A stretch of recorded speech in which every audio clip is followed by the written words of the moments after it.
বন্ধুসকল, এইটো হৈছে আমাৰ ভাৰত ভূটান আন্তঃৰাষ্ট্ৰীয় ঘাইপথ। কিন্তু আপুনি এতিয়া চাওকচোন, ইয়াৰ অৱস্থাটো চাই পেলাই এইটো লাগেনে যে এইটো এটা আন্তঃৰাষ্ট্ৰীয় মানদণ্ডৰ পথ?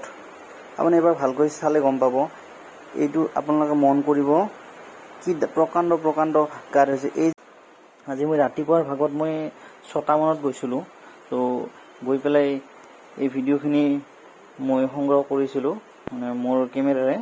তো মই কৈছোঁ কি যে ৰাতিপুৱাতো সেইখিনি টাইমত 6টা বজাত ইমান গাড়ী মটৰ ইমান চলা নাছিলে বা নচলেও, কিন্তু যেতিয়া সময় যোৱাৰ লগে লগে 8টা 8:30 এনেকুৱা সময়ৰ পৰা এইটো ৰাস্তা বহুত ব্যস্ত হৈ পৰে। আৰু এইটো ৰাস্তা বহুত গুৰুত্বপূৰ্ণ ৰাস্তা হয়। এইটো ৰাস্তা মানে বহুত দূৰ দূৰৰ পৰা এইটো ৰাস্তাত কানেক্টিভিটি আছে আমাৰ পাঠশালা চহৰলৈকে বা পাঠশালাৰ পৰা বিভিন্ন ঠাইলৈকে। তো তেনেস্থলত তো এই ৰাস্তাখিনিৰ যিটো সমস্যা, বিভিন্ন ঠাইত ইমান প্ৰকাণ্ড প্ৰকাণ্ড গাঁত। তো এইখিনি ইমান এতিয়া যি সংখ্যক গাঁত হৈছে, এতিয়া এইটো উপযোগী হৈ থকা নাই। একচুৱেলি এইটো ক'ব গ'লে এইটো একদম কমপ্লিট ৰিপেয়াৰিং হ'ব লাগে। এনেকৈ অলপ চলপ কৰি থাকিলে, গাঁতবিলাক জৰা টাপুলি মাৰি থাকিলে নালাগে যে ইয়াৰ সমস্যা সমাধান হ'ব। গতিকে মই সমূহ ৰাজ্যকে মই এইটো অনুৰোধ কৰোঁ, আপোনালোকেও মানে সমূহীয়াভাৱে বা ৰাইজ হিচাপত এইটোৰ হৈ আবেদন কৰক। ভাবকচোন, ৰাতিপুৱাৰ সময়ত যেতিয়া আমাৰ কণ কণ ল'ৰা ছোৱালীখিনি স্কুলৰ কাৰণে ওলাই আহে, স্কুল বাছতে হওক বা গাড়ীতে, আৰু স্কুল বাছকেইখন বিশেষকৈ বা স্কুলৰ গাড়ীকেইখন ৰাতিপুৱা জল্দি স্কুল পোৱাৰ কাৰণে কিছু জোৰে যোৱাও মানে পৰিলক্ষিত হৈছে। তো সিহঁতৰ কেনেকুৱা কষ্ট হয়, সেই সৰু সৰু মানে আমাৰ কণ কণ ল'ৰা ছোৱালীখিনি। এইখিনি আমাৰ কালীঘাটৰ অৱস্থাখিনি চাওক, কি পুতৌ লগা অৱস্থা হৈছে।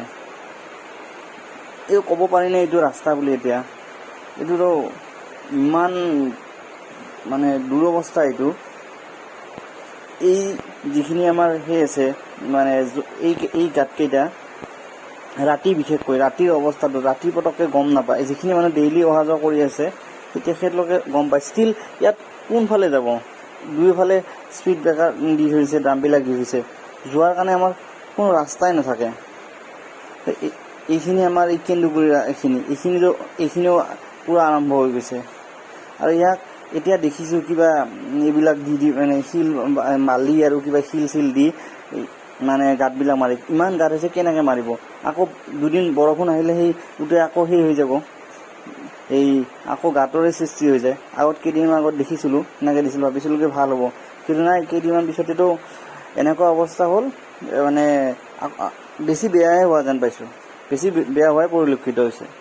তো আমি আৰু কিমান দিন এনেকুৱাকৈ জীয়াতু ভুগিম?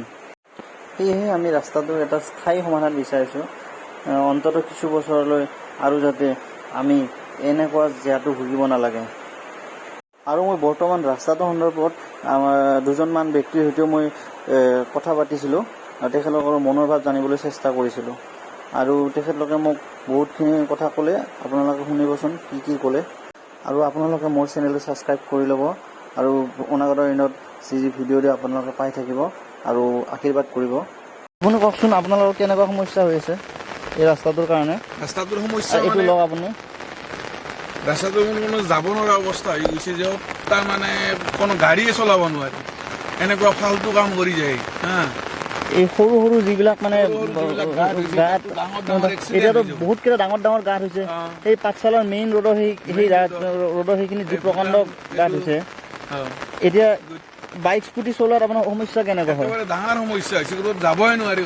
গধূলি হোৱাৰ লগে লগে কোনো ৰাস্তা ঘাটবিলাক চিনি নাপায় না, সেইকাৰণে বহুত ডাঙৰ সমস্যা হৈ গৈছে। এইটো তাৰমানে ভালদৰে চাব লাগিব। আচ্ছা, ঠিক আছে।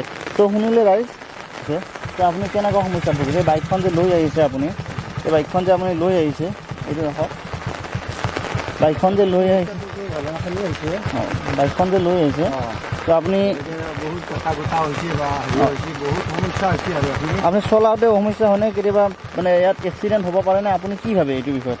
এক্সিডেণ্ট হ'ব পাৰে, জেগাখিনি বয়া হৈছে, ভাল হোৱা নাই, মানুহখিনি ভাল হোৱা নাই।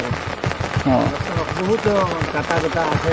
মোৰে এই বাইকৰ চাবিপাত এই হাৰাই গৈছিল, মই বিচৰি গৈছিল আৰু লৈ আহিলোঁ। আচ্ছা তো তাতে হাবিৰ ওচৰত গাঁটা এটাত পৰি গ'লোঁ বাইকখন আৰু পাছফালৰ পৰা ঘূৰি আহি আৰু চব কিমান বেয়া অৱস্থা হৈছে ৰাস্তাটো আচ্ছা চালোঁ আৰু এইখিনি চবফালে ভালকৈ চালে দেখা মন কৰিব এইবিলাক কমপ্লিট ৰাস্তাটো গোটেইখিনি এই অৱস্থা চাওকচোন ৰাস্তাটোৰ অৱস্থাটো কি হৈছে পানী জমা হৈ গৈছে গাঁতবিলাকত ইয়াত আপোনাৰ স্কুটি বাইক চলোৱাৰ কিমান সমস্যা কিমান ডাঙৰ প্ৰব্লেম তেনেকুৱা এতিয়া লাহে লাহে গাঁতবিলাক বাঢ়ি গৈ থাকিব যদি এইটো মেৰামতি নহয় আপোনালোকে ভাবক একবাৰ কি চিটুৱেশ্যন হৈ আছে